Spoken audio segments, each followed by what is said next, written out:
Hi, and welcome to Cat Chats. I'm Sean P. Brown, the moderator for today, and we are here with our guest, Steph Borklund.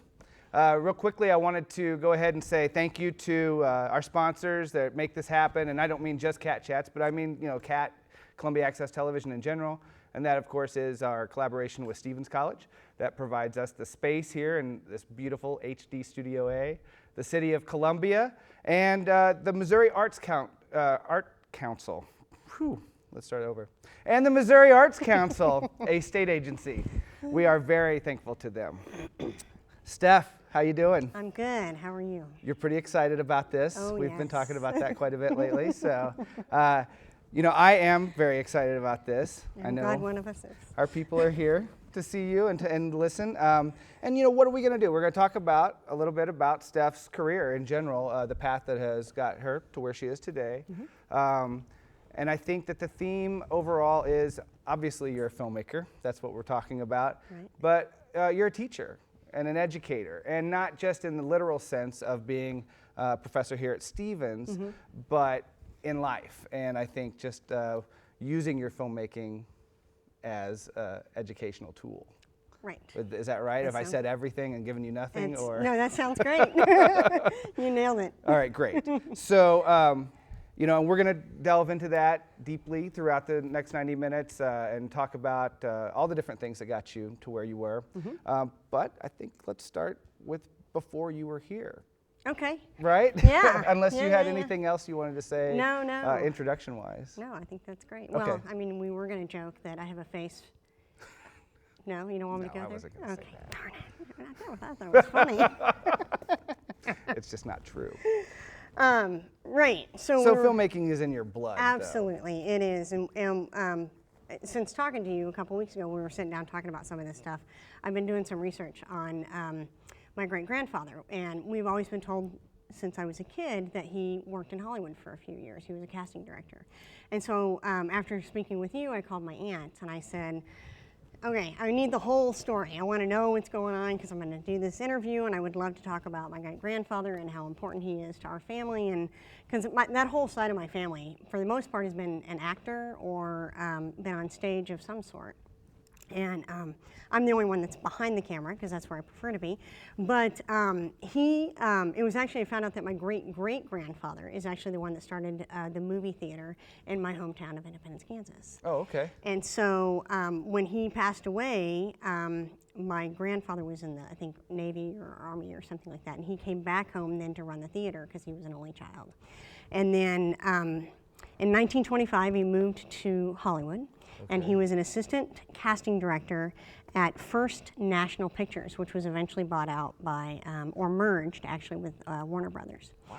And so, but the coolest story that I thought was really neat was my aunt was telling me that when the starlets, the new and up-and-coming starlets would come into the theater, they would always send them to to my great-grandfather because he was such an upstanding man. They knew he would not take advantage of the young ladies. So the whole opposite of the whole casting exactly, couch, Exactly. So I thought that was a pretty cool story. Well, that's great. And I don't know, I just wanted to say, I think Jimmy's running slides of pictures that you've given us of your grandfather and maybe Warner Brothers lot and some of the theaters that we're talking about, and they may come up and go or whatever as we're talking. Yeah, this is the lot of the First National and Warner Brothers. That's so cool because it seems like such an interesting time in Hollywood too. Yeah. I mean, a little bit more, I don't want to say naive, but innocent maybe than what we consider Hollywood to be today. Probably. I think there is still Let's a lot hope so going anyway. on. Yeah. So, maybe and actually, that's me being. I just did it, Jimmy. I'm so sorry. That's me being naive. Yeah. Yeah. That's I'm okay. learning, Now when I'm I do learning it, I won't too feel from so you. bad. Thank you. Yeah, right. All right. Well, and so he moved then to Hollywood. Yeah, he lived in Hollywood for 3 years, and Okay. then because my grandmother was starting to get smitten with Hollywood, he felt it was time to move back. So he moved to Kansas City because he didn't want her to become to be an actress. He didn't want her to grow up to be an actress. All right. So, but I guess for good reasons, right? He saw a the other bad side path. of it. Exactly. So he came back to Kansas City and he ran some theaters in the Kansas City, and the Granada Theater is one of the theaters that he ran. And he ran that for, I think, 7 or 8 years. And at one point, he ran all 16 Fox theaters in Kansas City. Oh, wow. Yeah. Okay. So, which was pretty cool. And that seems a little bit different sort of line of business, right? I mean, he's going from working with Production Right. into exhibition, basically. and administration over, Right. you know, yeah, okay. Yeah. And then eventually he moved back to Independence, which is where I'm from, and he opened up the Beldorf Theater in 1935. It eventually closed in 1955, but one of the other things that I thought was kind of interesting after talking with my aunt was that he did not ever show any rated R films because he didn't believe that was the right thing to do. He felt like a family fun, and this is not a family fun film. Right. So it kind of holds true all the way throughout his whole career. But the interesting thing is he owned several theaters, and the other theater he owned in town was the Booth Theater. Okay. And when I was in high school, I eventually worked at the Booth Theater. Oh, okay, right. Yeah. But now he didn't, obviously, he wasn't around at that right, point, but the right. family didn't own it any longer. No, we right? had sold it to somebody else, but it was still pretty cool to get a chance to. Absolutely, and you worked there for quite a while. We're going to talk about Yeah. that in a little bit, Yeah. right? Okay. I don't want to get too No, far ahead of it. that's good. But that was kind of one of the seminal moments for you, probably, as far as maybe not literally filmmaking, but just having a heavy interest in film Absolutely. and all that. Yeah. Okay. Well, do you want to talk more about working there, or we want to move on, keep to where you went? Is there anything else to talk about your grandfather or the family? No, that was it. I just thought it was kind of You fun didn't have to any learn famous some of that. famous stars that's in your right. family or anything He's like got that? the Western Union thing up.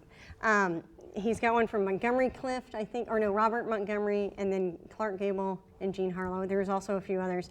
And these are Western Union's telegrams that were sent to my grandfather as a, good luck opening your new theater and stuff like that. So That's I thought awesome. that was pretty cool. Yeah. And yeah. so does the family have those? I mean, it looks folded up. It's not on display or anything? No. But my aunt and I have been chatting, and she's like, well, now that I'm getting a little bit older, perhaps the filmmaker in the family should have all of these heirlooms. And I was like, yeah, I think that's a good idea. Well, and you mentioned that you talked to your aunt and found out more about this recently. How much of this did you have any feeling for, understanding growing up? The only thing I knew growing up was about the movie theater, because when I was a young child living in Independence, we used to get a chance to go to the movie theaters for free because my grandfather owned them, right? All and of them. so, well, this the one, yeah. In Independence, just the one. And so, and then I knew that he was a casting director in Hollywood, and that was all I ever really knew. So now I'm starting to learn a lot more, and she's been sending me some more information. And I'm thinking this might be a really fun little documentary potentially to put together. I think it'd be cool. Yeah, I think So. I think you have to do it I think at so. this point. Yeah, at least for my family. And I want to take this opportunity to point out too, Jennifer has a wireless microphone out there, so if anybody has a question or anything, and you can either raise your hand or get her attention and she can interrupt us, feel free. Interrupt us, ask questions. Do we have any questions right now? Yes. Leanne. Trying to stand up. Okay, this is more of a comment.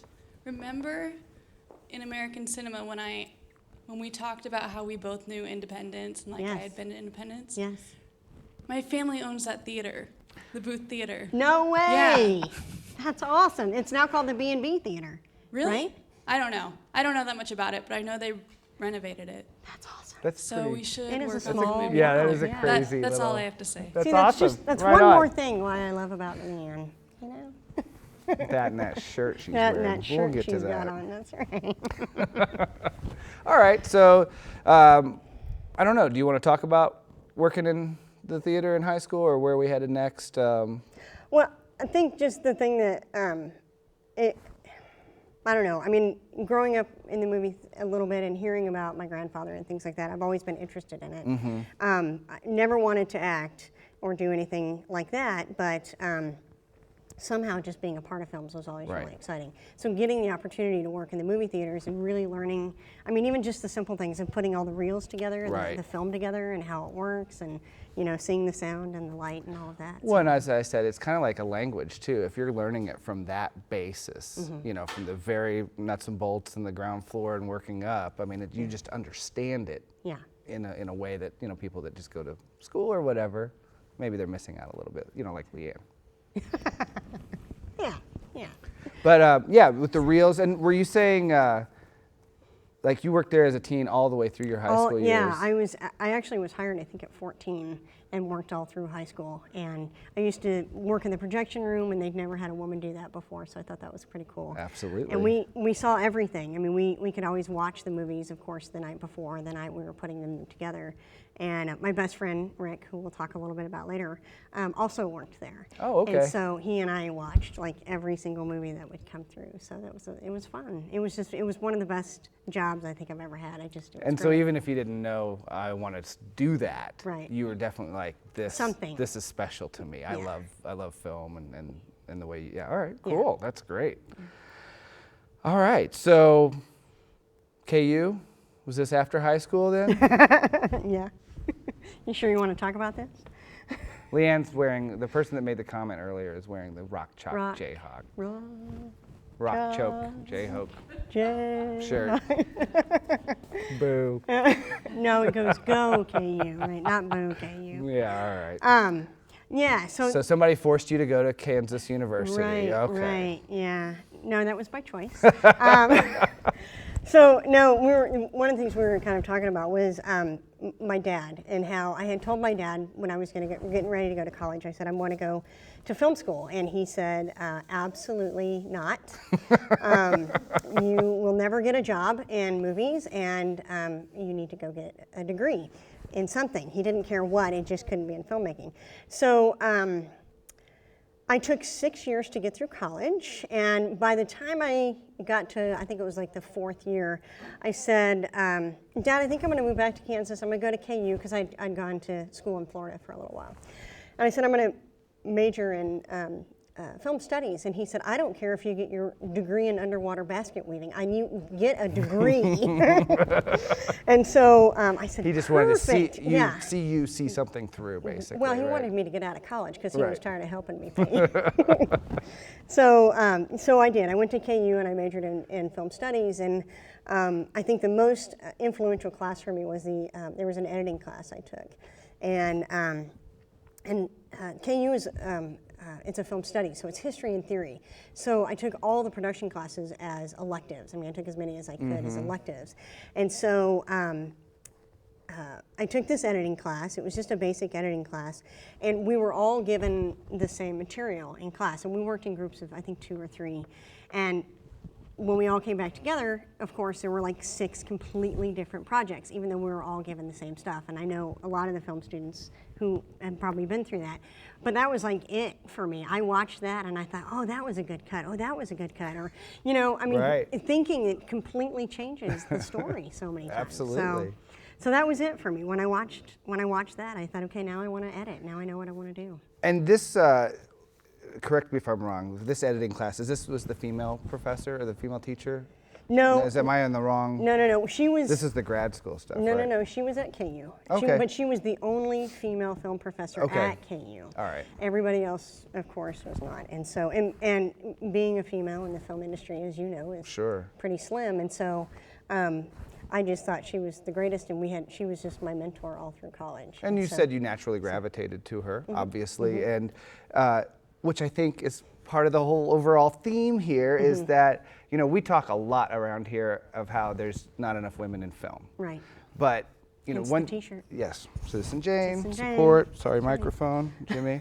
But beyond that, I mean, it's not just filmmakers creating films. We need female perspective teaching females how to create films, you know, and that kind of thing too. You know, nothing Absolutely. against Chase, of course. No, and but he's a fabulous teacher. Right. He teaches things from a different perspective. Which Absolutely. Is much needed. Absolutely. But all perspectives are necessary, and you need to have a wide variety of all of that available. Yeah. So that's great. Yeah. And so I think that has to have had some sort of influence upon you too, Yes. to pass that along or pay that forward. Well, yeah. I mean, when I got the opportunity to teach at Stevens and it was an all-female school, I was just like, oh my gosh, this is an opportunity of a lifetime. And I mean, I immediately wrote Catherine, my teacher at KU, and I said, you're not going to believe the opportunity I had. And you hadn't so heard about me yet, right? I hadn't. And, Okay. and then as soon as I met you, I was like, we're moving immediately. I walked in the next day and quit my job, actually. You just said, Sean Brown, John Brown, I'm out. he's my man. And now, I can't remember if we had a video set for that KU area or something like that, or if we were going to kind of jump down here. We're getting close anyway to journeying out to California and that kind of thing. So we'll kind of pull the ear for Jimmy to kind of get ready. But Okay. let's, do you want to talk a little bit and set up some clips, or are well, we there yet? what were we? Well, I can't remember what the order we were going to do. What was the next one? Because I know we were going to. So SCAD, I went to graduate school at the Savannah College of Art and Design because, and this was kind of in line of what we were talking about too, just as education and teaching and learning. I knew leaving the University of Kansas, I didn't have the production skills that I needed to make it in the industry. I didn't feel comfortable enough yet. And I'm kind of one of those people that I don't want to just to know how to do something, you know, press this button, do this kind of thing. I really want to learn why you do certain things, or why do you make this cut. And so I'd made the decision after a couple of years of just kind of working at odd and end jobs to go back to graduate school. And so I chose the Savannah College of Art and Design, and I got an MFA in film and video production. And so I got like really into production and learning about camera and sound, and I mean all of that. And so I did my graduate thesis, which I don't know if we may see a little bit later on. I think it's going to be, and then we'll talk, and then right? we'll talk, yeah. And so we're allowing him to set that one up, and you Exactly. can tell a little bit about it while he's getting ready. And so, yeah, that project, I'd always kind of thought I wanted to do narrative. And then I started thinking about documentary. And so the film is called And Then We'll Talk. And it's a film about gay parenting. And so, you know, even then, even though I was in my, mid to late 20s, I guess, going back to school, it was about an education for me. I had lived in Kansas City, and I'd been working in Kansas City, and I worked at a Hallmark store. And so I worked with all of these ladies who were fantastic. I loved them, but they were all very, how would I say that? They weren't exposed, I guess, to a lot of different things. And so just by knowing me, they were like, oh, well, all gay people aren't bad kind of thing, or this, you know, people can do this kind of thing, and you know. So I started thinking about that time, and I started thinking about what would I want to do. I want to continue to educate people, and I think that gay parenting is a huge topic right now, and it was, I mean, this was almost 15 years ago, and I myself wanted to have children at one point too, and I thought, well, how am I going to deal with this? What are some of the things that I want to do? And so I started thinking about this documentary, and I started thinking about how I was going to put it all together, and I eventually shot like over 40 hours worth of footage. I shot 8 different families, lots of, I mean, one adopted, one was international, one was doing in vitro, one was the family got a divorce, and then he, you know. Wow. So we got all, and then I interviewed, it didn't go this far, but I interviewed religious people on both sections, you know, people that supported it, people that thought, and which it was all fascinating. And then I also interviewed like lawyers and adoption lawyers and things like that, and what are some of the stepping stones that some of these people have to go through. Oh, wow. And so, yeah, it ended up being about 45 minutes. Okay, and, that's what I was going to ask, yeah. Wow. And it was one of the most awesome experiences I've ever had. I mean, just learning to meet all of these people and just. Were you able to show it in front of all of them, or like, or something like that? No, because I shot it all over the country. Actually, I shot it in yeah. Kansas, I shot it in Georgia, and I shot it in a couple other places. I think one in Florida. So, but I did get an opportunity to show it in a couple of festivals, which was great. That's awesome. But yeah. So we should probably take a look at that clip. This is I picked the end of the clip because I felt it really kind of summarized what the piece is about. Okay, great. Yeah. Sweet. Thank you. You're awesome. You're awesome.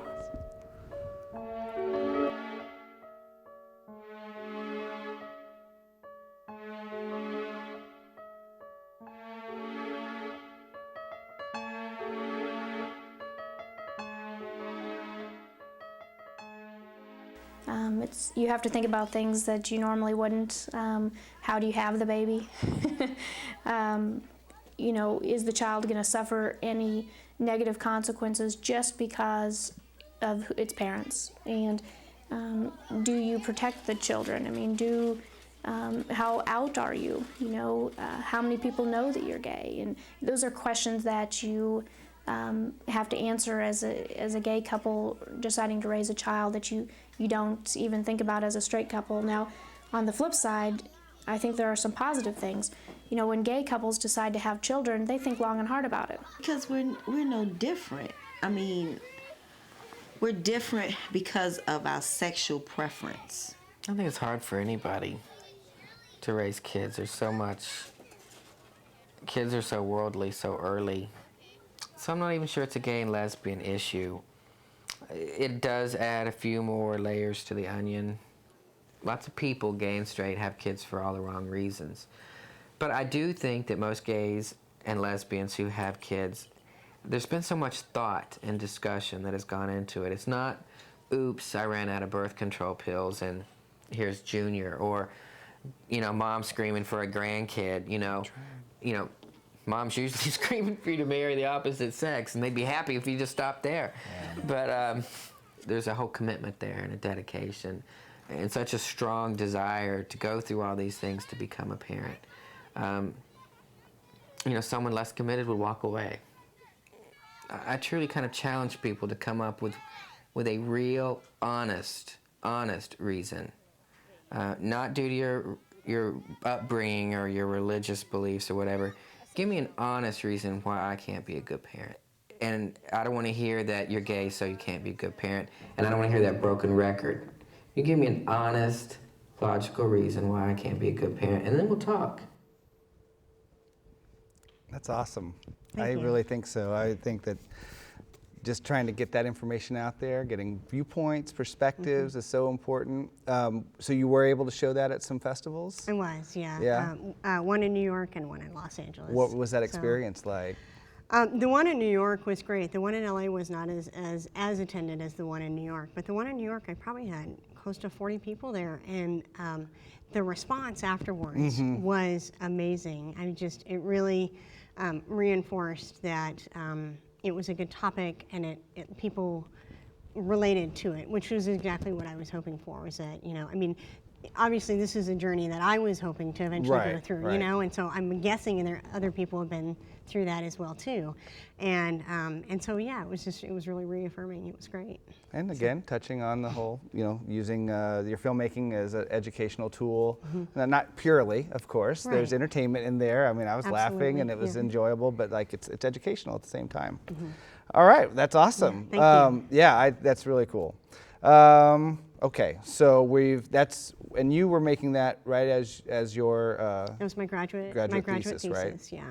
So right before I left to go to California. To go to California and sell out for a little while, right? Right, exactly, because I kind of did, I guess. No, I'm You know, I keep seeing Trying that to pay the word bills, corporate, right? you know. I know. But gain valuable experience too. Yeah, and actually, I think just to be a better filmmaker in the long run, you know. Yeah, I mean, one of the things that I had an opportunity because I have an aunt that lives in California, and in the San Francisco Bay Area. And when I was like 12, my parents sent me out there for a couple of weeks. And I remember just being in awe, of course, of San Francisco. And I said, and when I was 12, I said, I will move here someday. I don't know when, but I'm going to move here. And when I graduated graduate school, I said, well, if I don't do it now, I'll never go. Right. So I packed up my little truck and my little dog, and we drove all the way out to California. And I spent about 7 years out there. Oh, wow. So, and I lived in the Bay Area. I didn't actually live in San Francisco, but I lived in the Bay Area. And my first job was at Redcar, which is a commercial post house in San Francisco. So I used to commute into San Francisco, and it was a great job. It was more internship type thing, and I worked the front desk, but they did let me, you know, play around and do a little bit and get a little bit of experience. And then I got a job offer. I eventually met this guy, Chris Cusimano, who ended up being my mentor. And he was in the process of editing a scuba diving television series and said, if you come and be my assistant editor, you'll get editing credits. And bye, Redcar, thank you. It was an awesome experience, but now I'm actually going to get a chance to really play. So I did that for about a year. It took us quite a while to get through all the footage and edit the little television series together. And through that process, I met Barbara Murray, and she said, so who's that person that keeps coming to work for you for 25, 30 hours a week for free. I think I want to get her phone number. Smart woman. Yeah, so actually I started, and then she had a small company called Left Coast Productions. Okay. And I eventually started working for her for part-time. And I really enjoyed it there because it's a small company. And so I got a chance to do everything. It was just kind of a jack of all trades. You know, I got a chance to shoot, I got a chance to edit, I got a chance to produce, direct, I mean, everything. Right. And for me, that's what I wanted, to really get a good, solid So the education was going the other direction at this point, again, you know, coming back to you. Still learning, And still trying to gain more You're working with experience. professional women in the industry as well, to be able to use that as a... Yeah, and Barbara was an incredible mentor and woman for me to meet. I mean, this is a person, she never went, she took some college courses, but never really graduated from school. She taught herself everything. She taught herself how to edit. She taught herself how to shoot. She taught herself how to create a website. I mean, graphic design, she taught herself everything. And I was just like, this woman is amazing. I mean, I want to learn from somebody like this. So, and it was great. It was a wonderful experience. And I worked for her for about 5 or 6 years. So, and our small company, or her small company actually, went from just the two of us to like 10 or 12 people when I left. So, and yeah, it was great. And do we have some things to look at from that time We do. period? We have some amazing corporate video stuff. The corporate video stuff. Thrilling, on the edge of your seat. I think I remember seeing these, Yeah. at least part of them. Yeah, exactly. Yeah. If you need to use the restroom, now is the time to go. Yeah, so okay, I guess if Jimmy's ready, we can look at some corporate videos. Sounds good. We're down 23%. Do you hear me, Steve? 23% down. One decent idea from your team or I'm firing you. Geez, a nitwit could come up with a better idea in the shower. Heck, I had a better idea just last night before I fell asleep. Now there's an idea. Maybe I should just pay you all to sleep. We're down 23%, folks. No excuses. We must get new ideas. 8 p.m. tonight at my house. Any questions? I do not fully comprehend the purpose of your plan. Just one good idea, that's all I want. Or you're all fired. I've got lots of ideas already. Okay, guys, remember the buddy system. Come on, find your partner, 2 at a time. Come on. Doug, Lisa, in. This is a very bad idea. Very bad. Anything? Anything? Get out! Get out! Who's next? Come on!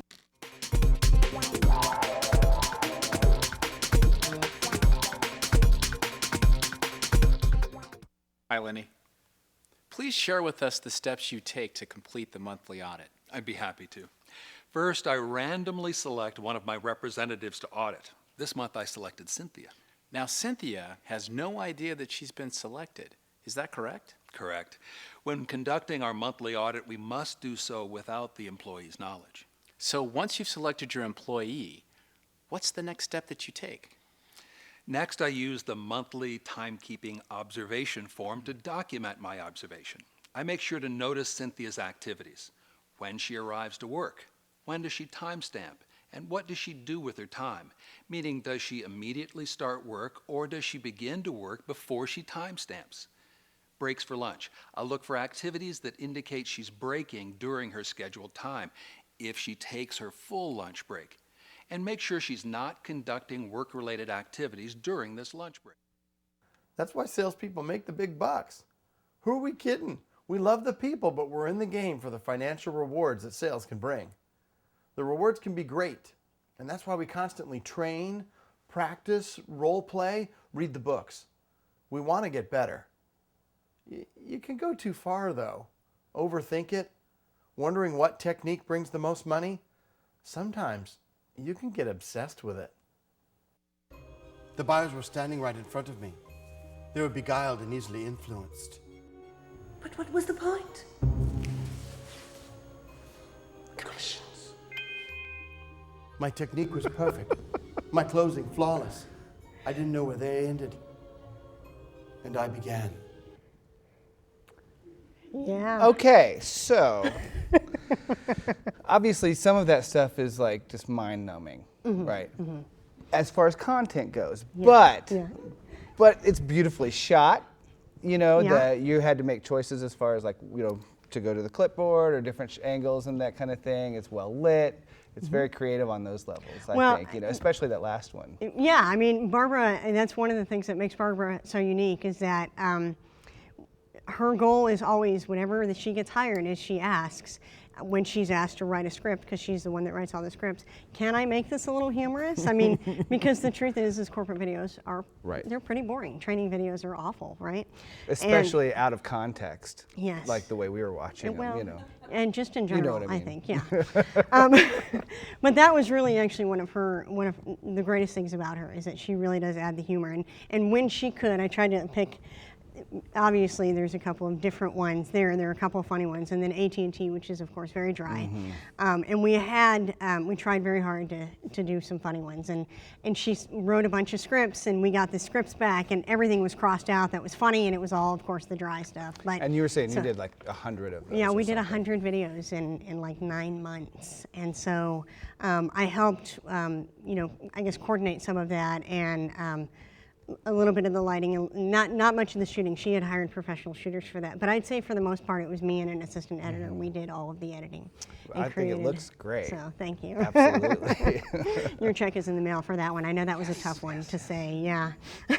Check. All right. So no, but that's awesome. And of course, I mean, to say it to students or anybody getting started, really, I mean, there's nothing wrong with that. I mean, it's actually, there's something very great about doing that kind of work. Yeah, there is. I mean, it's, you know, when working with Barbara and that challenge of wanting to maybe bring something a little creative in and understanding that sometimes you can't, I learned so much about how to work with clients.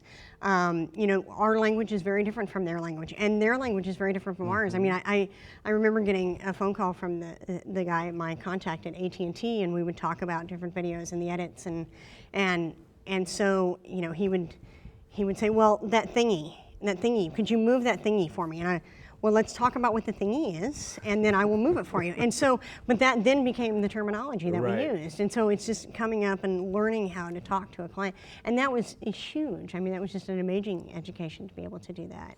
And then, of course, just the editing and you know, obviously, I mean, what's the whole 10,000 hours, right? The more you edit, the better expert you become. And so, and it doesn't matter what you're filming or cutting or any of that kind of stuff. If you're doing those actions, then you're learning. Exactly. You know? You learn story, you learn pacing, you learn emotion. I mean, you learn all, even in simple things like this, you learn that very well. Yeah. So, so for that, I loved the education. I feel like I knew that when I got my MFA, my goal was always to eventually teach. But I knew that I would be a better teacher if I could get some experience. And so this presented itself, and it ended up being probably, for me, one of the best educations I could get. So it was really, it's amazing. But yeah, that's awesome. And it paid the bills. I mean, that's the best part of corporate video is that it can pay really, really well. So that probably made mom and dad happy too. Yeah, that was a great conversation with my dad at some point too. Yeah, that's a good point. Thanks for bringing that up. And I got this job because I went to film school, Dad. Well, we had a funny conversation about it. When I made the decision to go to graduate school, I called him up and I said, I just want you to know I'm making this decision. And he just said, you know, I should never have told you no. He says, you of all people are going to do what you want to do. And he says, you've always known what you wanted to do. You know, when he started thinking about it, he was thinking about, you know, you worked at the movie theater, you know, and I mean, he started talking about all these things, and he started realizing that it was just a path I was going to have to take, whether he was behind or not. And now he's 100%. Well, that's awesome. Support whether they agreed or not, really. Yeah. And then it paid off, and then they said, I'm sorry. Yeah.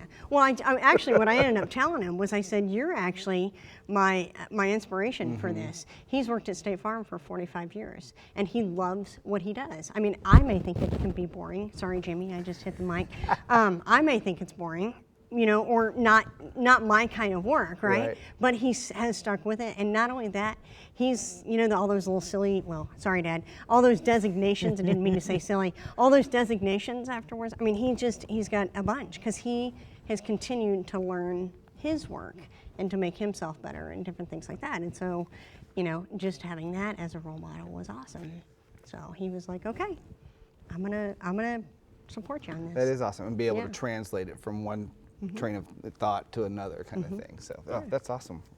So that's all in California, what we were talking about there, or was there Florida involved in that at all? No, that was all California. That's all California, yeah, right?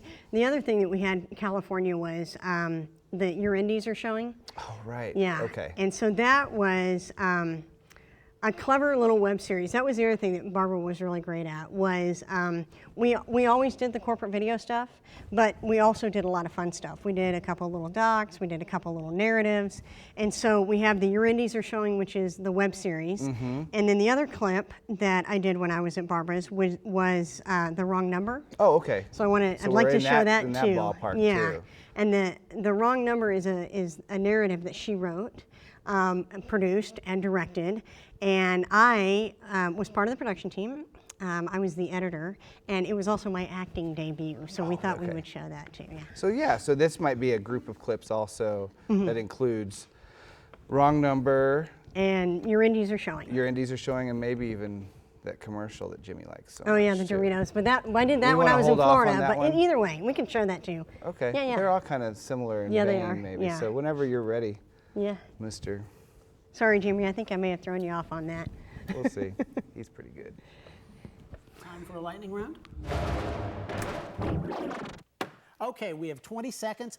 You can only talk when you hit the buzzer. I'm gonna hit the buzzer. I give this 4 indies because it's really well done, and it told me things that I didn't know. I'm giving it 4, but there were way too many fade to blacks, okay? I'm giving it 4 because it showed... Who cares about a fade to black? We're talking about content here. It was... Continuity didn't work. As a narrative... It was moving, it was arrest... I needed to see day 1, day 2 Iraq. I didn't need little pictures. Well, luckily, time is up. And that's another episode of Your Indies Are Showing, where we review independent films and we support independent filmmakers. And hope you do too. Nice indies.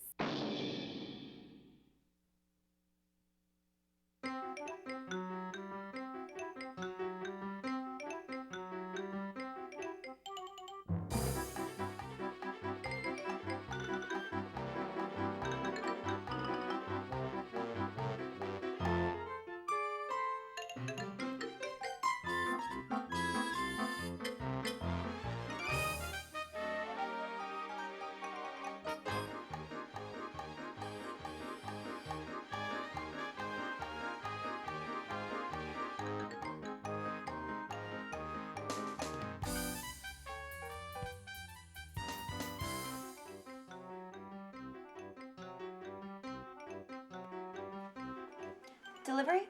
Last door on the right.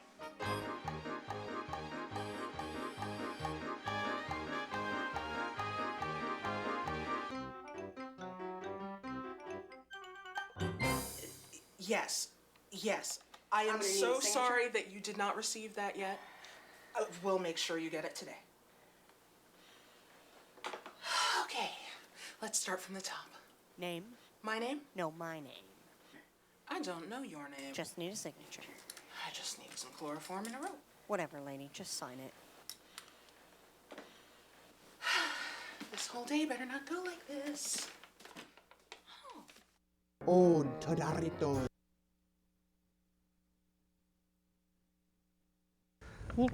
Let's just talk for a second. Okay. So that was pretty awesome because there's a couple of things I want to say. First, Yeah, go for it. You're quite the actress. Well, okay. Your second check is now in the mail. But that crane that you were using in that SPU video there was awesome. The one coming down as you're tooling up on your moped or your Vespa, I guess. Well, that's all Barbara. That was her money shot. She hired this guy out of LA that's all he does is he has cranes and he flew up and he did the one shot. It was like just a morning shoot. And I remember my timing was off because I had to run up the stairs, run down the hall, and then get into the office. And they're like, faster, Steph, faster. Yeah, I thought both of those crane shots were just amazing. It was really cool. Really awesome. Very smooth. Very fun. And then the one before that, Your Indies were showing. Was that a full episode, or was that just like one segment, It's one or segment. even a full segment? I'm not sure. I can't remember how long they ran, but it was a concept that Barbara had come up with where she wanted to do an online web series, and she wanted to do a Like a review? Like a or review something like that? of all independent films that are being posted up on the web and things like that. And so we ran, I think we had one short season, and then we just ended up dropping it. So, but it was a lot of fun And to those work. guys looked like a lot of fun to work They with, were too. hysterical. Yeah, yeah, it was good. That's awesome. All right, so then maybe we want to move on real quick. We'll talk about this commercial Yeah, we that can you do that, shot, yeah. and then the surprise reveal, Okay. secret Okay, information okay. from it afterwards. Gotcha, But, okay. yeah, so did you shoot this for a competition? Yeah, a this was contest? the Super Bowl competition that Doritos and Pepsi have every year. Right. I was living in Florida, and we used to always encourage our students to enter. And so 3 or 4 of my students had formed some groups, and I actually had assigned it as a project that they needed to do it as a project. And so they were teasing all the faculty, and they were like, let's see what you guys can do. And so I was like, fine, we're going to form our own team. And so one of my colleagues and I wanted to write a poem, but I'm not the best writer. And so I had talked with Nadia, my colleague, and so she helped me, and she wrote the poem and to go along with, the visuals and things. And then we just directed it and put it together, and then we'll talk about Okay, the so other- yeah. So let's have a look at Jimmy's favorite clip of Yes, the day. of the Doritos. Oh, Todaritos, my love for you grows. Since I was a boy, you brought me so much joy. You're so perfect in every way, enjoying you every day. Oh, beloved, you're the one. Loving you is so much fun. They say our love will never last, but loving you is such a blast. Won't you forsake all others? What is this about my brother? Love is vicious, love is blind. I guess I'll try another kind. Awesome. So I do want to give Jimmy a heads up that we may want to just play it again, not maybe the visual part, but who was your voice actor? That was me. I don't know if he can. Oh, Todaritos, my love for you grows. Since I was a boy, you brought me so Yeah, I still can't see it, even though we've listened to it several times. That's awesome. Well, it was hilarious. We had so much fun putting this together. That's actually a student of mine. Okay. Elier, and I'd actually requested that he do the voiceover, so I brought him in and I coached him, and I was like, no, I want it to be a little bit more of an R, Doritos, and I was like trying Everybody's like, yeah, and I'm trying to well, then coach do him. it. Exactly, that's what happened, and he's like, Steph, I can't do it, I don't know what you want, so I was like, okay, so I did it, and then the other fellow in there is another colleague of mine, and so he and I went into the sound room or whatever, and we started tweaking with it and added a little bit of depth to my awful voice. No, that's pretty great, honestly. That's fantastic. It was a lot of fun to put together. Yeah. And where were you when you made that? That's when I had moved to Florida. Okay. Mhm. All right, great. And I you was were in teaching down there, right? I was. All right, yeah. cool. Yeah. Now that's kind of getting ahead of ourselves a little bit. Do you want to come back to that and talk about teaching and everything? One of the things we were talking about, this has kind of brought you up to filmmaking. I mean, you've done a lot of teaching at that point and learning as well, but you had to start making probably decisions for yourself personally as far as like, okay, so what am I going to do with this stuff? Make Doritos commercials or, what, know? And, we talked a lot about what things were inspiring you maybe either at that time or throughout that time. Just trying to be a storyteller, I think, was an important part of it. But do you want to talk a little bit about some of your influences and the things that were inspiring you? Yeah. So I don't know. I mean, we can go back a little bit. Okay, yeah. Just because thinking about just some of my favorite films and things like right, that, exactly. you and I were talking the other day, and of course, we grew up during Steven Spielberg and George Lucas and all of that, and actually getting a chance to see Star Wars on the big screen, before it was ruined, and different things like that. But I think for me, one of the most influential films was Fried Green Tomatoes, and that came out in 1991. And it was the first time, in a very subtle way, that I saw myself up on screen, and then a couple of years later, Go Fish came out, which was also very influential because it was an independent film. It was made by women, and I also, again, this time I really saw myself up on screen, which is not and not in in the a eyes, watered down kind of way, right, or vague kind of way, but or in a through the male perspective Right, either. I mean, it right. was very, very different. They were very real and things like that. So, so in 1995, The Incredibly True Adventures of Two Girls in Love came out, and then a few years after that, High Art came out. So for me, all of a sudden, I started seeing, you know, gay and lesbian films really kind of starting to make it big, and understanding that, wow, I could potentially do something like Right. this. I could make a story, and I could actually get it produced. Well, and kind of like what you're saying, the very first thing you said was, hey, there's a representation somewhat of me on screen, so maybe I can further that, you know, and bring more of that to light. Right. And show that to someone else who's out there wondering where they are on the screen. Yeah, which is one of the reasons why I did the gay parenting documentary. It directly tied into that. It was different in the fact that it was a documentary and not a narrative, but it was finally a subject matter that could be approached. Right. And not be underground or something. Well, and it like has that. social relevance and importance,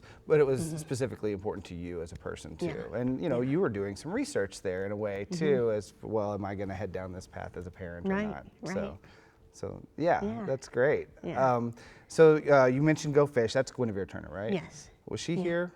She was. Yeah. Okay, that's right. All right. Just recently. Well, too. yeah, and just I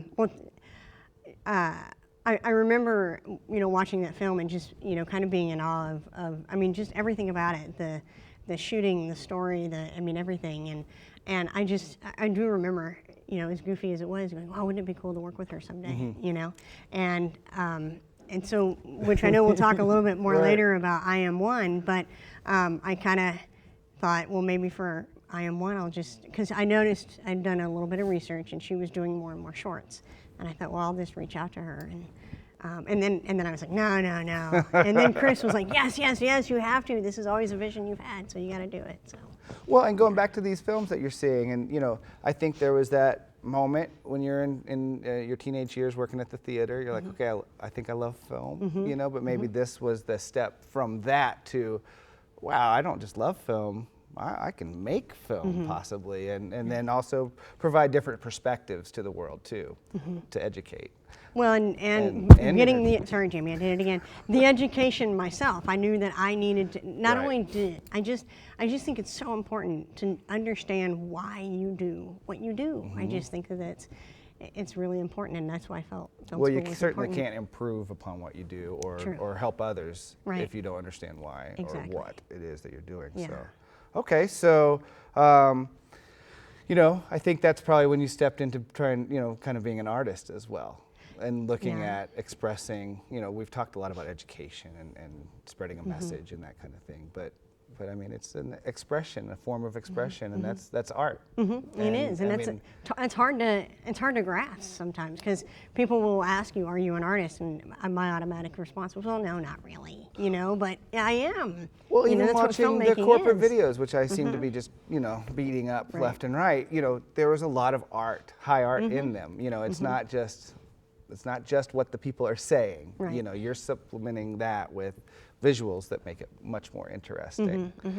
Do we have questions? Anybody just curious, throwing it out there? We're sort of dominating this. I know we're in the lights and mic'd up and everything. I just wanted to remind Steph that it was somebody else's acting debut as well. Bella was. Oh, the in Wrong Number. That was my Vespa, and her name was Bella. Oh. Yeah. And where is Bella now? I had to sell her. Oh no! But the fact that she had been in a movie was very influential.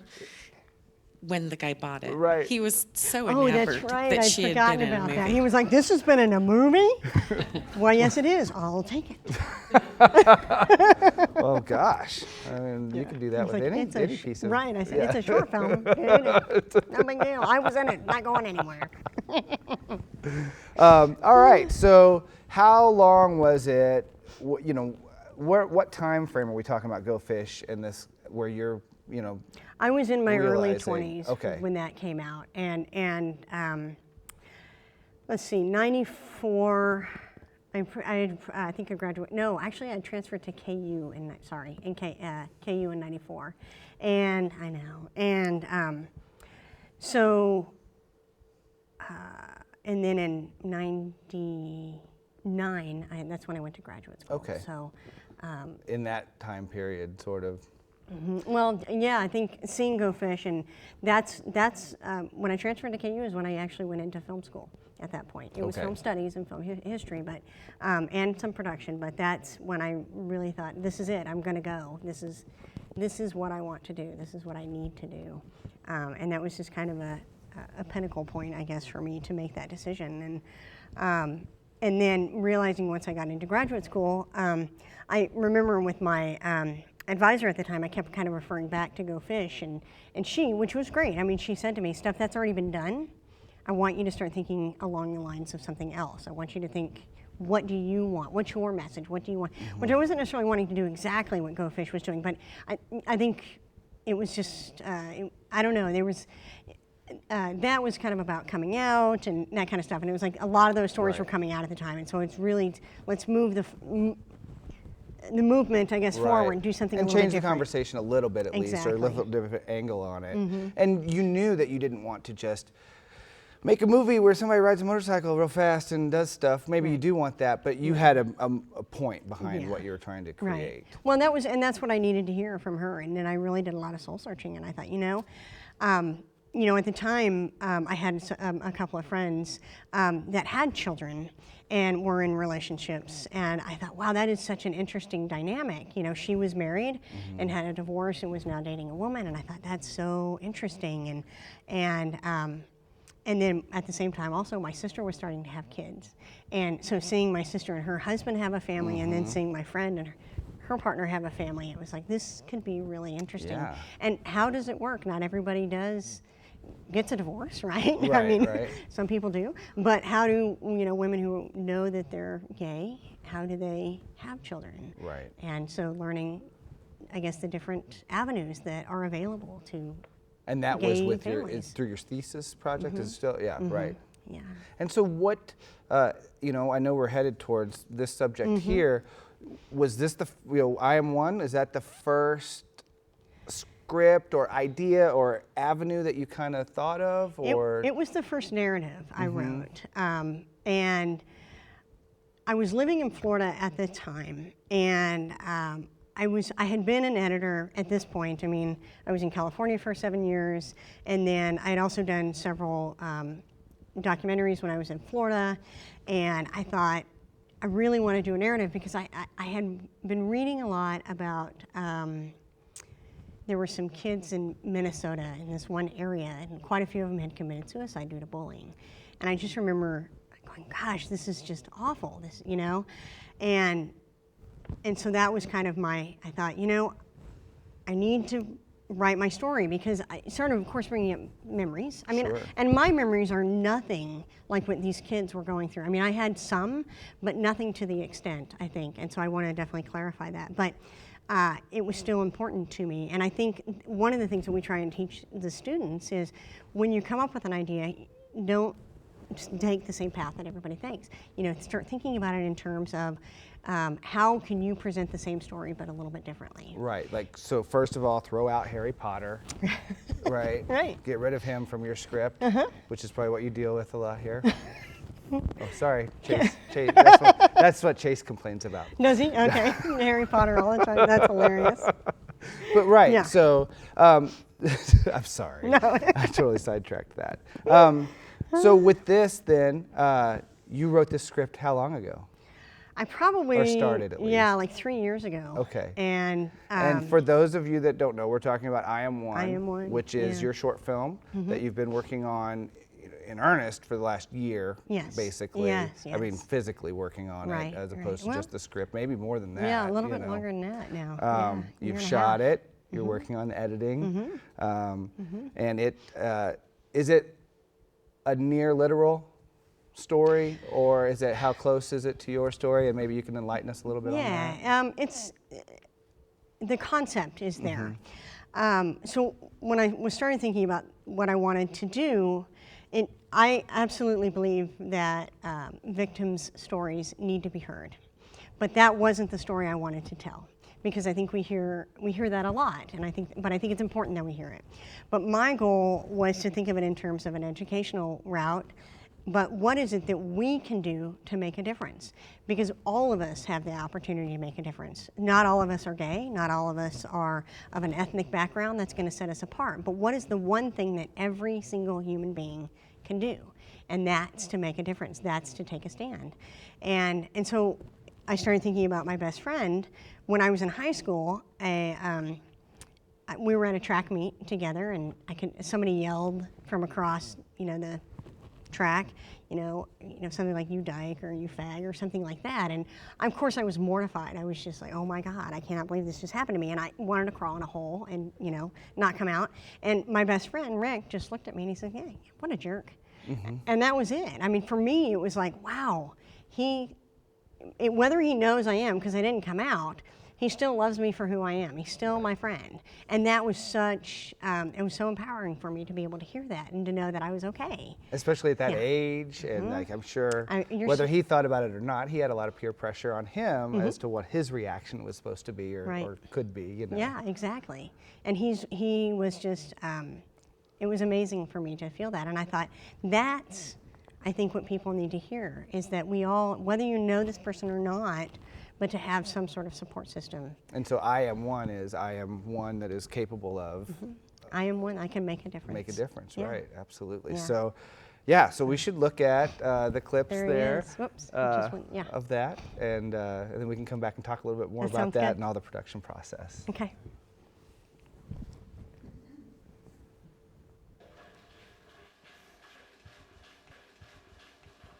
Mom? Got a sec? What do you need, Aaron? Did anyone ever, like, when you were in high school, did any of the kids, make fun of you or anything? Did someone say something to you? This guy. A boy? Aaron, boys tease girls all the time. Not like this. It's more, I'm not sure what to do about this. You didn't show this to anyone, did you? Should I? No, of course not. It's silly, embarrassing. Mom, I don't know what to do about it. Nothing. Ignore it. It'll go away. And sweetie, you'll outgrow this awkward phase.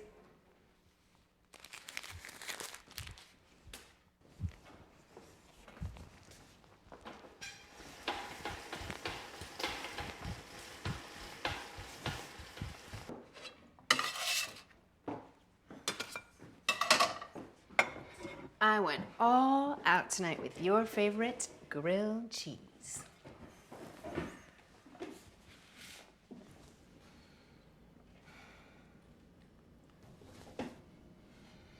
Start talking. About what?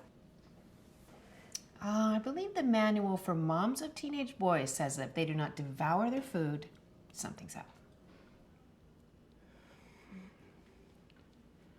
I don't know what to do. I mean, Austin keeps saying this weird stuff about Erin. I mean, he makes fun of her, saying like she's gay or something. Well, I mean, would that matter to you if she was? No, she's Erin. She's awesome. But the other day, she told me that Austin shoved her into the lockers. Did he? I don't know. Sweetie, what happened?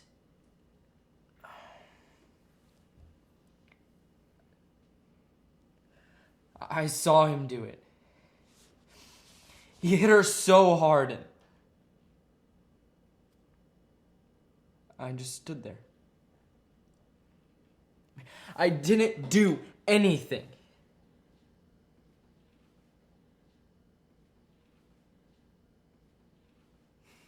I just looked away. And Erin saw me look away. Noah, this is serious. Is Erin okay? I tried to talk to her after school, but she was pretty upset. I don't know what to do, Mom. I mean, Austin's my friend, too. Do you remember what your dad used to say? You gotta learn to trust your gut. And what is your gut telling you?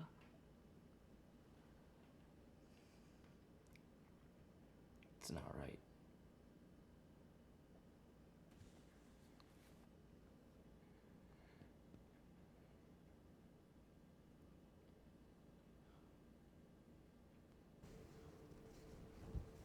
So that makes me want to cry. I can't wait to see the whole thing. That's the thing I'm most angry about, is that I can only watch a little bit of it. A little teaser, right? Yeah. Yeah. So that's awesome. I mean, that is really, I think it's well written. Everybody in there is acting so well. And the second mother is Guinevere Turner, yeah. Which is like, gotta be it was, dream come true. Yeah, it was incredible. I just remember looking into that monitor and going, this is not real, what's happening? That's amazing. Yeah. And, you know, I asked while we were watching, just to point out, you know, that wasn't necessarily your experience with your mother as far as the blonde not woman at all. on the bike. I remember when my mom first saw the cut, she was like, "That's not how you think of me, is it?" I said, "No, Mom, she's actually was much more like Guinevere, and she was very caring, very loving."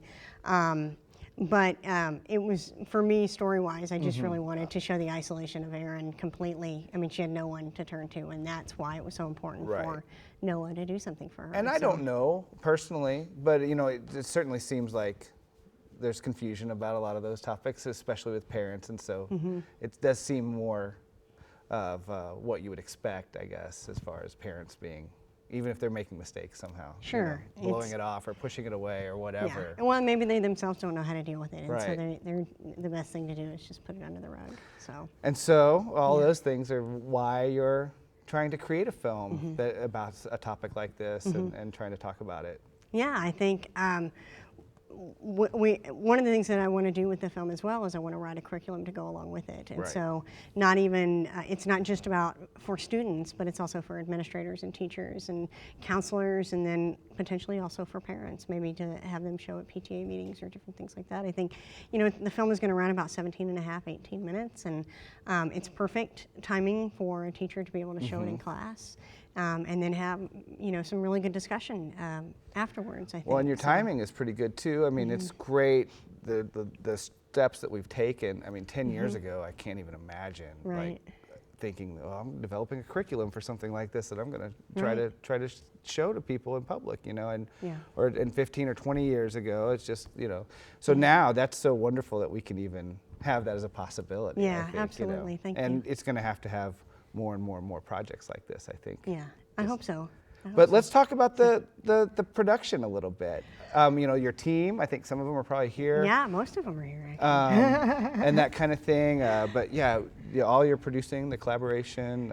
Yeah, to me, not only, you know, which I'm glad you brought that up, not only is education really important and learning, I mean, just always learning, but collaboration is really what filmmaking is all about. And for me, it started when I first moved here. I mean, this is what, I think why coming to Stevens and Columbia was such a great opportunity for me was, I don't know that I would have gotten this opportunity elsewhere. Stevens has been very, very supportive with the film. And also, you know, when I first brought the script here, a colleague of mine, Kate Bernanke-Kogut, I took it to her and said, you know, it's not quite there, can you help me? And she, and I worked on the script, and I think it became a much more solid script. We did some great things to it, and then from there, my partner has produced it, and Kate helped produce it, and I've been producing it. And then during production, let's see, Chris and I really spent probably 8 months producing the piece, and then we shot at the end of July last year for 5 days, and it was an intense shoot. We shot every day for like 10 or 12 or 15 hours. You know, you even have an extra. I think Pat was out there for Pat at was least there, one yeah. day or She was something there at the baseball game, Right. yeah. And you're in the final cut, by the way, just so you know. It was worth it. Yay! Yeah, poor thing, it was raining out there, it was awful. But they were such good sports, it was great. But yeah, I mean, I had an amazing crew. We probably had somewhere between 25 or 30 people working. That's so... And more just of my the colleagues, knowing Linda how Patty, to work and with Karen that kind of Rusty. yeah, they were. to work there with they are. 25 people. Yeah. You know, on one project, it's got to be a hugely educational process, Mhm. or you know, situation for the students and for everyone, really. Yeah, I mean, it was a very big learning experience for me too. I mean, I've been on sets similar to that, but I haven't actually directed that, and so to get that opportunity was like, wow, this is pretty cool. Well, I remember, I don't know if you created a promo video for it, I and I did. don't remember if that was for like a crowdsourced funding Mhm, thing it or whatever. was. And I Mhm. just remember watching that and going and finding Jimmy, and I was like, you should watch this. This is, I mean, I know it's just talking heads, but this is really well shot. This is going to be good. Cool. So yeah, Thank that's you. awesome. Yeah. Yeah, absolutely. And then I know I took part in the in some of the fundraising for it. You or did. A little part in You it, but- actually were awesome. He did. You were our MC for the evening, and you were fantastic. I think that was mashed potato. Mashed teenies, yeah, Mashed-teenies, yeah. that was So what it was for that. too. Huh? It wasn't for me. It was for the mashed teenies. Wasn't it? I can't blame you. They're really awesome. They are really awesome. Okay, anyway. And so you're in the middle of the editing process right now. You and Chris, or? No, just me on you're this. not Yeah, allowed to touch the she computer? doesn't do the edit. No. It's taken me a little bit. I had actually I hired a couple of students. To do the assistant editing with me, some actually from former students, and one former student in Florida did it for me. And then once I could finally start to attack it, then I really started finessing it. And I'd come up with this fine cut, and I thought this was it, we're ready to go, and got some great feedback from other people, and said, well, we're not quite there yet. So I started trimming some more, and I actually ended up trimming another minute off of it, which was great. So it's much tighter now, and I feel much better about it. How much did it change, like, overall, like from when you first, and I mean, maybe not the first draft, but like, all right, this is my script, and now this is probably going to be the film. Are they pretty close? Well, that's one of the things I love about editing. Editing is truly the last revision of the script. I mean, that's what it's all about. So there were some changes. I ended up taking out some dialogue. It was like, it's superfluous. It's not helping the story, and so why do we have that? Let's get rid of it. And let's just concentrate on what we need. And so, you know, the first cut was almost 20 minutes, and then I cut it down to 17 and a half. So quite a bit of it came out. That's I mean, a lot. 2.5 is pretty much a lot. So, and it was already pretty tight to begin with, you know. So yeah, I think it changed quite a bit. And I think it's better. I think it's much better. And, you know, I look back now, and I think, oh, I need to do this differently. I need to do this differently, which is great. I mean, that's what you're supposed to do. You want to walk And you'll away. never create a project that you don't have those feelings Exactly. about. Or I hope you don't, right? Right. If you do, you're wrong. Well, you might as well probably. retire at that point, right? Yeah. Absolutely. This is perfect. I don't need to do anything. And I think, you know, we've talked really about the goal of the film, Mhm. obviously, is to get that message out. But in addition, you mentioned the curriculum, and Mhm. I'm really excited to see where that's headed. You know, I think Yeah, me that too. that's, No, yeah. I'm just teasing. We are working on it right now. The film is in color correction right now. And so hopefully in the next week or two that will be done. A musical score is being written for it as well too. Got the first draft of that. And then from there, once that's done, I'll send it off to the sound mixer, and he'll put it all together, and then I can start making DVDs and hopefully sending it out to film festivals and selling it. And selling it all to of us. Yeah. Absolutely. Yay. Yes.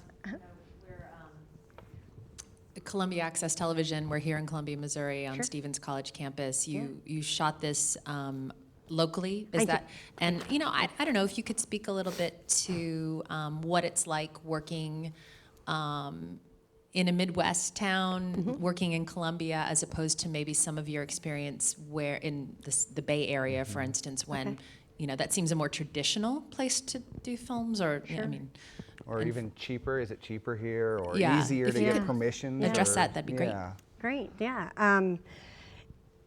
This was an awesome experience. I mean, literally, I still feel like everything has been very serendipitous how it's all happened. It's all really fallen into place. I think the people here are super friendly.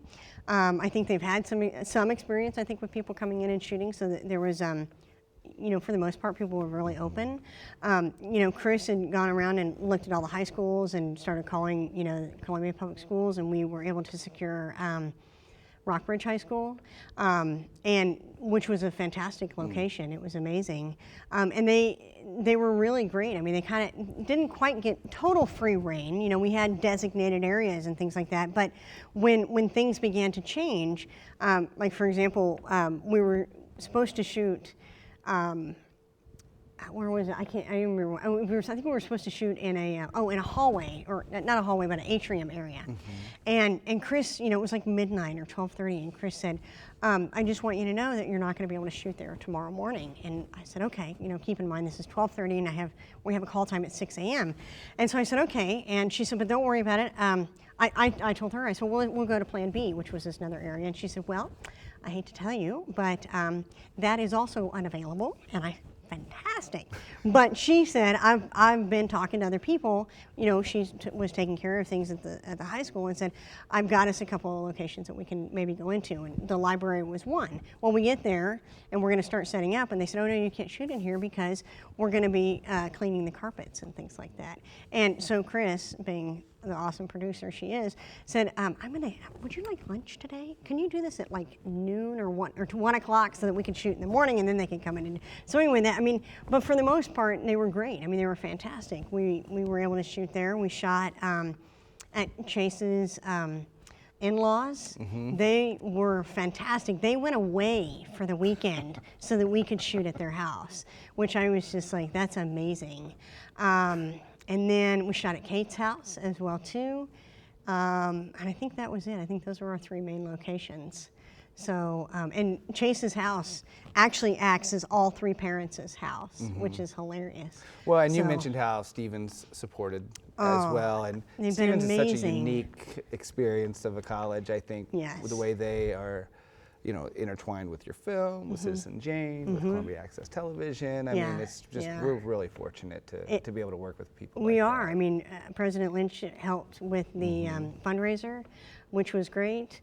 And she's been very, very supportive of the film since, as well as VPAA, Dr. Annette. So, yeah, I mean, it's really, and the other cool part about it is Leslie, my dean, is going to be helping me some with the curriculum. There's a board member that's actually helping me with the curriculum as well too. I mean, Stevens is very involved and invested in this, which is awesome. And it's been fantastic. I mean, I don't know that I really don't think I would have had this opportunity anywhere else. I think Columbia, I think Stevens, I think everything about it literally everything fell into place. So even Betsy, who she does our grant writing, she's been helping me with grants and things like that. I mean, it's like every step of the way has been amazing. And just Columbia in general. Who knew that MU would be a great place to live? I'm just teasing. It is. It's an awesome town, and there's a lot of great people here. So. Well, let's shift into kind of our concluding, you know, last little chapter here and talk about your teaching experience. You know, we've mentioned Stevens, of course, but we'll come back to that. Where did you begin teaching? I started teaching at the Art Institute of Jacksonville in Jacksonville, Florida, and I was making the decision that it was in 2008 when I moved, and as you know, that's kind of when things started to tank economy-wise, and I thought this might be a good time to go, and I was offered a job at the Art Institute of Jacksonville, and that was a fantastic experience because a lot of colleges won't necessarily hire you without some experience teaching, and I didn't have much. I had practical experience. I didn't have the teaching experience, but the Art Institute really likes that. They want the practical experience. So, and it was an amazing experience. I think in my first year of teaching, it runs all year. I think I taught 15 or 16 different classes in 1 year. Oh, wow. Because we taught 5 classes a quarter, and we had 4 quarters in a year. And so it was like every quarter, it was 5 new classes, 5 new classes, 5 new classes. It's like high school or something. Oh my God, it was the most grueling experience. But I tell you what, it really prepared me for teaching. I mean, I really got the sense of what was happening. Well, there's definitely a difference from being incredibly proficient at something and then being able to translate into words and show and teach someone else. Not everyone can do that or make that transition. Yeah, that's true. I mean, I think it stems from my wanting to understand how everything works, and so I think I tried to do that with the students is, well, let's talk about why does that work, you know, getting them involved, and why do you do the things you do, and, you know, different things like that. What kind of fulfillment, I mean, what you want to talk about personal fulfillment out of that? I mean, I love teaching. We may not have time for that, right? I love it. To me, I feel like I'm at home. I feel like this, and I feel that way about Stevens. I feel like this is where I should be, because like I said, when I got the opportunity, it was like the opportunity to teach at a women's college, to teach the next generation of women filmmakers. It was a no-brainer for me. And then also the coolest part about teaching here is, you know, I had maybe 1 or 2 girls in a class of like 15 boys, where here now I have an entire class of women, and I don't have any boys. And to see the growth potential between this and this is drastic. I mean, these students, it might take them the 2 or 3 years to get through school to feel a little bit more empowered to say, no, I'm going to direct this piece, right? Whereas these students at Stevens, within a semester, I have seen dramatic change in students, and that is like so refreshing to see. It's awesome. It's totally awesome. Well, it's not, you know, it's not without you. You know, Well, it's because of well, you. it's the whole department. I mean, Carrie's a phenomenal teacher, Chase is a phenomenal teacher, and they get this incredible, I think, education from lots of different angles and lots of different experiences. But that's important, not Yes. just one experience. Yeah. You know, we need multiple. My background is very different than Chase and Carrie's, and vice versa, and all those other things. So I think that's what makes it fun, is that students get an opportunity to learn different things, and we all come to this very differently and can pass on. You know, Carrie was talking today. We were doing a table read for SFI, the Stevens Film Institute. She's directing it this year, and she was talking to the actors and saying, you know, we consider ourselves working filmmakers. I mean, that's the way to be the best teacher, is to always, I think, stay up on current everything. I mean, compression, and well, as you know, I went to graduate school and we were still shooting on tape. You know, 5 years later we were shooting on P2 cards, you know? I mean, that's not that long of a time. I mean, when I was in graduate school, I bought a 9-gig hard drive for $500. It was like the biggest hard drive you can buy. It was fantastic, right? Now we can buy, you know, 10 terabytes for that much, or 6 terabytes or whatever. So yeah, it's amazing. But anyway, she was also saying that we are just really a couple of steps ahead of the students. And I feel that way sometimes. I learn just as much from them.